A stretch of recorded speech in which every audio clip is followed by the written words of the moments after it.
Have you ever read Genesis 1-2 and felt a chill you couldn't explain? The earth was without form and void, and darkness covered the face of the deep.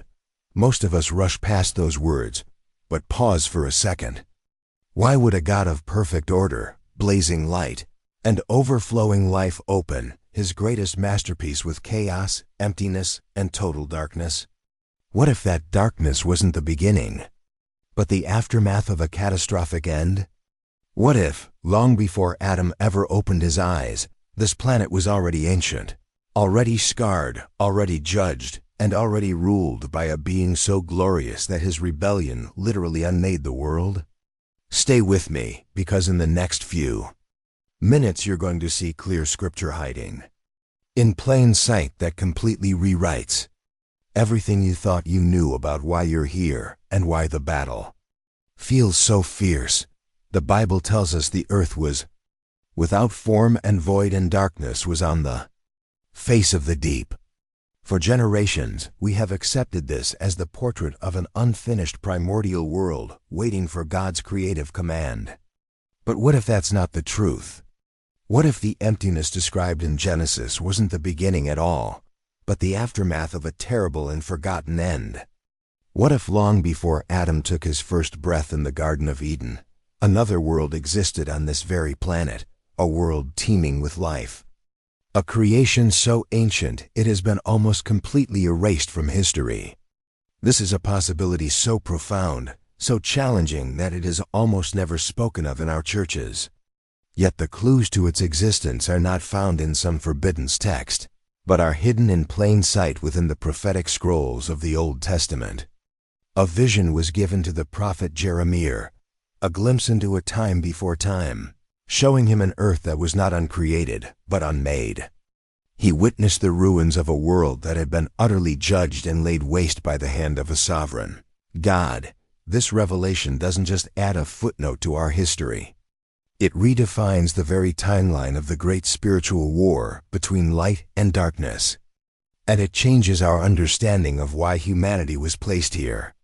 The evidence for this pre-Adamic earth has been there all along, veiled by centuries of translation and silenced by tradition. If you have ever felt in your spirit that there are deeper truths waiting to be uncovered, then I urge you to stay with me through this entire video. What was revealed to Jeremiah will not only challenge what you thought you knew, it will illuminate the true staggering scale of God's eternal plan.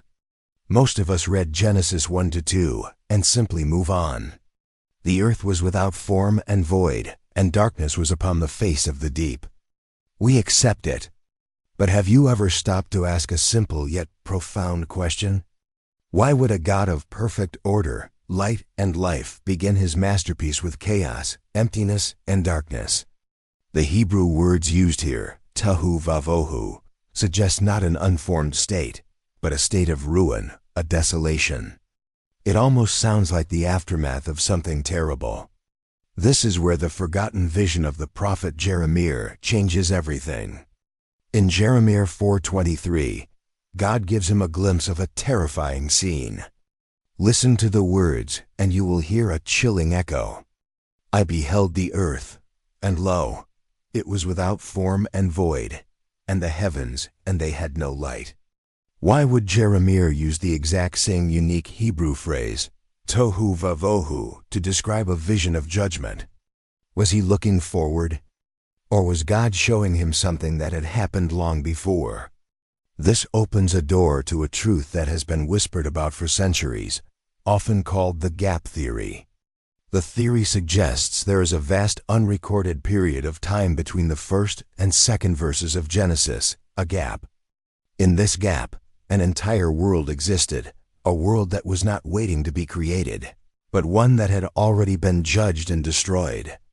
The darkness and the deep were not the beginning of a new creation, but the tombstone of a former one. The evidence for this forgotten world is written between the lines of Scripture. A silent testimony to a judgment so complete it was nearly wiped from memory. A cataclysmic event that served as a direct response to a rebellion that shook the very foundations of heaven. a rebellion led by a magnificent being long before humanity was ever conceived. So what was this first creation? And who was its fallen king? If this is stirring something in your spirit, make sure you are subscribed, because the answer lies hidden in the ashes of that lost world. This vision of a ruined world wasn't just seen by Jeremiah. It echoes in the forgotten corners of ancient Jewish thought in texts and traditions that were read alongside the Torah for centuries. The ancient rabbis, in their deep study of Scripture, spoke of God creating and destroying worlds before He established this one. Imagine a divine craftsman shaping a world, testing it, and finding it unworthy. Not because He failed, but because its inhabitants did. These weren't seen as fables, but as profound theological possibilities whispered in the halls of study, far from the public square. Why was this powerful concept of a pre-Adamic judgment never taught in our Sunday schools? The answer may lie in the fragile beginnings of the early church. As leaders like Origen and Augustine worked to unify Christian doctrine, they faced a world filled with confusing and conflicting spiritual ideas. The story of a world destroyed before Adam, of a rebellion that predated humanity, was deemed too complex, too distracting. It was a truth they feared would pull focus from the saving story of Adam's fall and Christ's redemption. And so, a decision was made. A great silencing began. Think of it as a vast library where certain books were intentionally moved to a hidden locked room. Not because they were false, but because their contents were considered too profound, too unsettling for the masses. The focus was narrowed to Adam, to his sin, and to the salvation that followed. And in the process, the sheer scale of the cosmic war was lost. The memory of that first earth, a world filled with beings of light who chose darkness, was allowed to fade. It was buried under layers of tradition, a foundation stone to our own world that almost no one knows is there. But the silence does not mean absence. The truth remains waiting for those with eyes to see and ears to hear.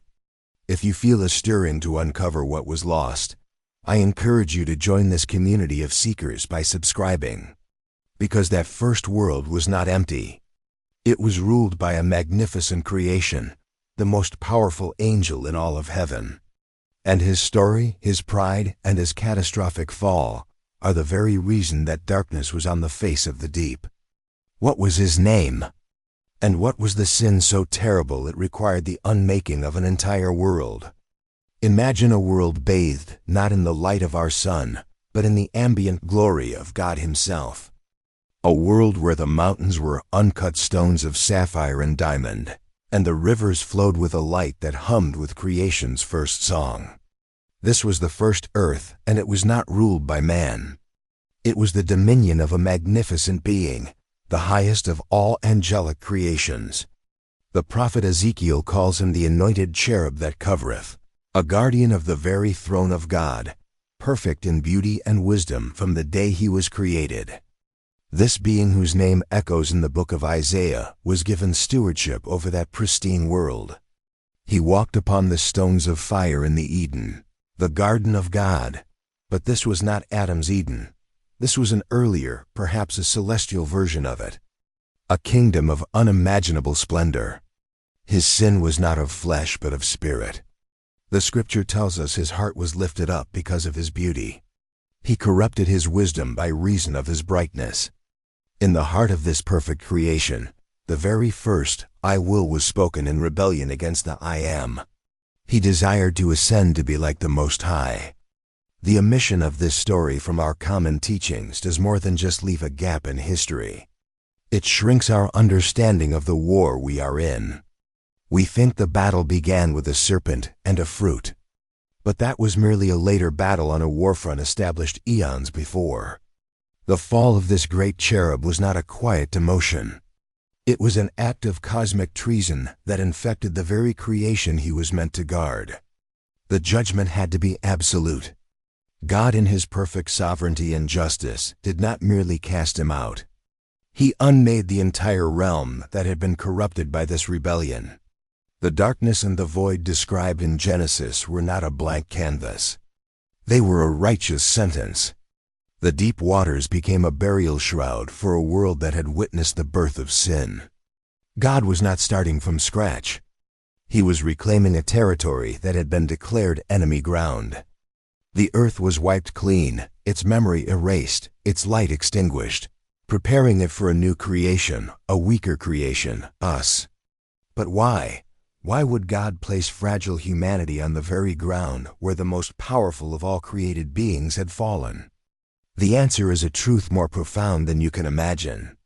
For 2,000 years, the story we have been told is this. The cosmic battle began in the Garden of Eden.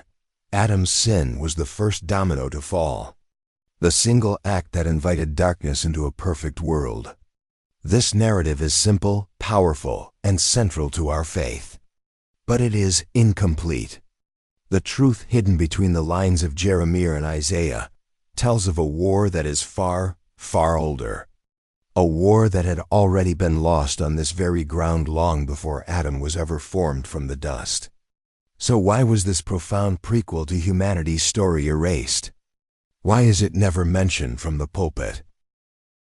The answer lies not in a conspiracy of evil, but in a decision of fear. Imagine the early church fathers, men like Jerome and Augustine, fighting to forge a unified faith in a Roman world filled with countless pagan gods and Gnostic heresies. They needed a clear, simple message of sin and salvation. The story of a pre-Adamic world of an angelic fall that shattered the first creation was deemed too complex, too distracting. It risked confusing new believers, pulling their focus from the one thing that mattered most, the cross of Jesus Christ. And so, in the great councils that would define Christian orthodoxy for millennia to come, a great silencing took place. It was a calculated omission. The focus was narrowed. The timeline was simplified. The story of Lucifer's original kingdom and its cataclysmic end was not declared a lie. It was simply set aside. It became a piece of deep knowledge, a truth considered too dangerous for the common believer, left to fade in the margins of theological debate. A foundational chapter of our reality was quietly torn out, not to deceive, but to protect. But this protection came at a staggering cost. By hiding the first war, they also hid the true reason for the second. They obscured the sheer scale of the conflict we were born into. We were not placed in a pristine garden to be tested. We were placed on the front lines of a reclaimed war zone, on the very ground where God's most perfect creation had already fallen.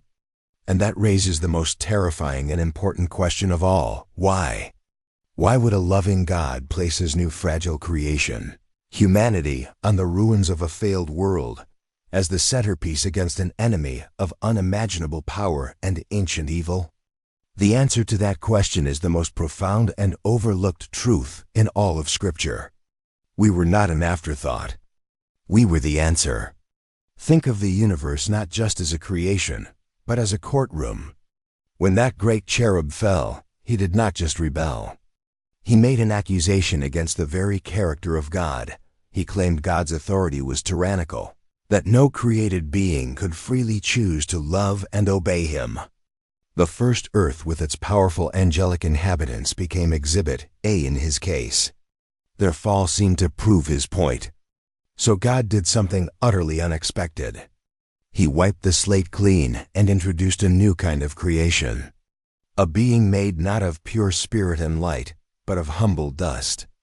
A creature with immense weakness, frailty, and a short lifespan.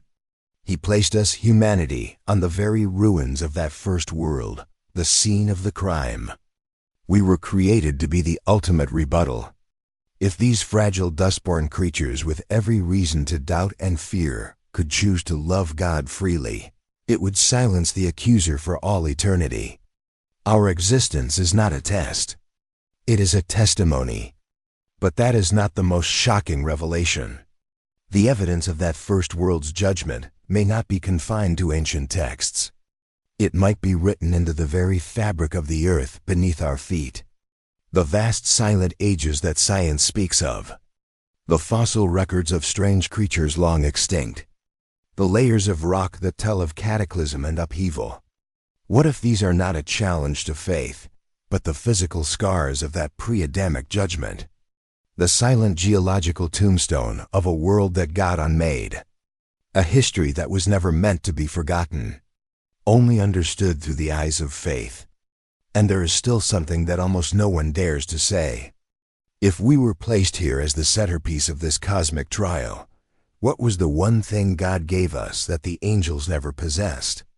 What is the secret weapon that makes our fragile faith more powerful than their celestial might? The answer changes everything we thought we knew about salvation. If you are seeking to understand your own place in this great cosmic story, then I invite you to continue on this journey with us. Because the climax of this forgotten war was not a battle of swords, but a display of love so profound it would redeem two worlds at once. This knowledge doesn't contradict the story of the cross. It reveals the true staggering scale of its victory. The secret weapon God gave humanity, the one thing the angelic host of that first world never had, was not power or wisdom or beauty. It was a choice born from frailty. We were made in the image of God, given the capacity for faith, the ability to love and trust a Creator we cannot see. The first cherub stood in the full light of God's glory, and his pride still chose darkness. Our faith, forged in the shadows of a fallen world, becomes a testimony of a different kind. It is a love chosen not from a position of power, but from the humble dust of the earth. Our role in this cosmic drama, therefore, is not a passive one. We are the living evidence in the great trial of the ages. Every act of faith, every prayer whispered from a heart in pain, every choice to obey God in the face of temptation is a direct rebuttal to the ancient accuser. Adam's fall was a tragic setback, but it did not end the trial. It only set the stage for God's ultimate witness, a second Adam. Jesus Christ, the God-man, lived out the perfect human testimony, demonstrating flawless faith and obedience. And his sacrifice on the cross was not just a pardon for human sin. It was the final verdict rendering blow in a war that began before the foundations of our world were laid. Understanding this does not diminish our faith. It deepens it beyond measure. It doesn't replace the simple truth of the gospel. It places that truth upon the vast cosmic stage it was always meant to occupy. It explains the ferocity of the spiritual warfare we feel every day, because we are living on reclaimed enemy territory. This hidden history reveals that the cross was not just God's plan to save humanity. It was his plan to answer the oldest question in the universe and to vindicate his own holy name before all creation seen and unseen. But the story does not end there. If humanity was the living answer to the first rebellion and Christ was the perfect fulfillment of that answer, there is one final piece of this divine puzzle. A piece that connects the ashes of that first world to the glory of the new one to come. There was a promise hidden within God's judgment, a purpose for this earth that was never abandoned, only postponed.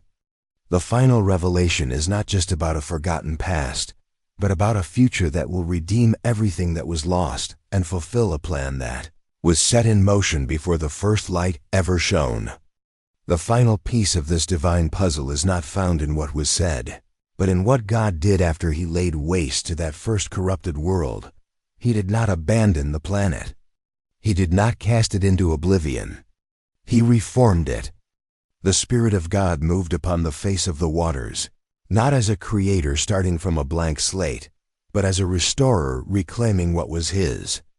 The earth you stand on is not a second attempt. It is the very same stage cleared and reset for a new act in a divine play. God's plan for a physical realm, a place where his glory would dwell with the created people, was never canceled. It was only postponed. This changes our understanding of the end times entirely. The promise of a new heavens and a new earth is not about escaping to some distant ethereal plane. It is the ultimate redemption of this world. It is the final restoration of the original creation that was marred before Adam. When Christ returns, he is not coming to evacuate his people. He is coming to reclaim his kingdom, to take his throne on the very ground where the first rebellion declared war against heaven. The final judgment is the final cleansing, preparing this planet to finally become what it was always intended to be, the footstool of God, a perfect fusion of the heavenly and the earthly. Therefore, the work of Jesus Christ on the cross was infinitely larger than we ever imagined. He did not just die to offer a pardon for human sin. He died to legally and spiritually reclaim the title deed to a world that had been lost. He is the second Adam succeeding where the first failed.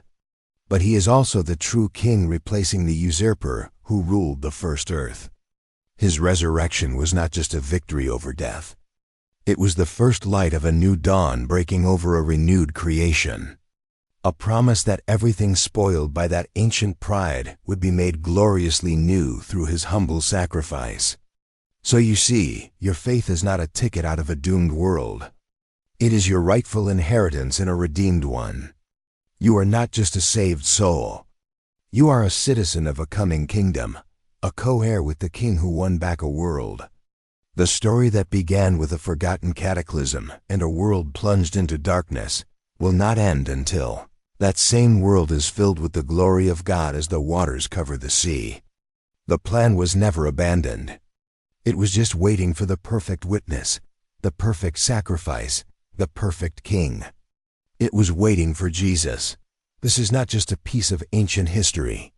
It is a fundamental shift in how we understand our own lives right here, right now. For generations, many have felt a profound disconnect, a sense that the simple stories we were taught do not fully explain the sheer intensity of the spiritual battle we feel around us. This forgotten truth is the missing piece. It explains why evil is so ancient, so intelligent, and so deeply entrenched in the fabric of this world. It reframes God's plan not as a simple reaction to Adam's sin, but as a masterful eons-long campaign to reclaim a world that was declared enemy territory before humanity ever existed. If this knowledge is stirring something deep within you, understand that it is not by accident. This truth is not for the spiritually complacent or for those who are content with a faith that asks nothing of them. It is for the seeker. It is for the watchman on the wall. It is for every soul who has looked at the world and felt in their spirit that there is a far older, far deeper story unfolding just beneath the surface. This is the kind of revelation that God unseals for a generation that is ready to grasp the true scale of his sovereignty and the profound depth of the war they were born into. This is perhaps why so much of modern faith can feel shallow, a mile wide, and an inch deep. We have been handed a story with the first chapter torn out. Without the context of this ancient war, without understanding the fall of the first creation, our own struggles can seem random and our purpose unclear. We are taught to fight battles without ever being told how the war began. This revelation restores that context. It reminds us that our faith is not a self-help program. It is our enlistment in a cosmic conflict, and our every choice has eternal significance. Therefore, this truth is not meant to frighten you. It is meant to arm you. It is a divine intelligence briefing for the saints living in the final act of this great drama. It gives meaning to suffering, purpose to prayer, and an unshakable foundation to our hope. We are not just waiting for an escape. We are occupying territory that our King has already reclaimed. By remembering what was silenced, we are re-engaging with the fullness of God's eternal purpose. And it is in that purpose that we find the strength not just to endure, but to overcome. So here we stand, on the very ground where the first rebellion shook the heavens, breathing air that once lay buried under judgment waters, living as the living proof that the weakest vessel can carry the greatest glory when it chooses to trust the one who spoke it into being. You were never plan B, you were always the final answer, the humble, dust-born witness that silences every accusation forever. The cross didn't just save you. It won back a planet. The resurrection didn't just defeat death. It raised the victory flag over a battlefield older than the stars.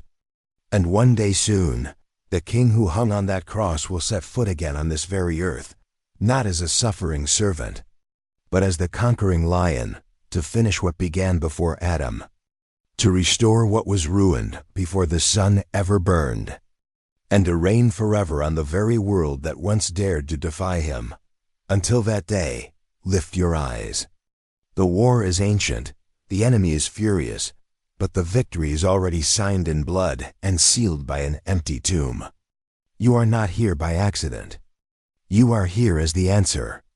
Walk in that truth, fight from that victory, and never again settle for a small story, because your God never did. If this has set your spirit on fire, do 3 things right now. Hit like, subscribe, and turn on the bell. Join our channel membership so we can keep unearthing sealed truth together. And drop in the comments where you're watching from.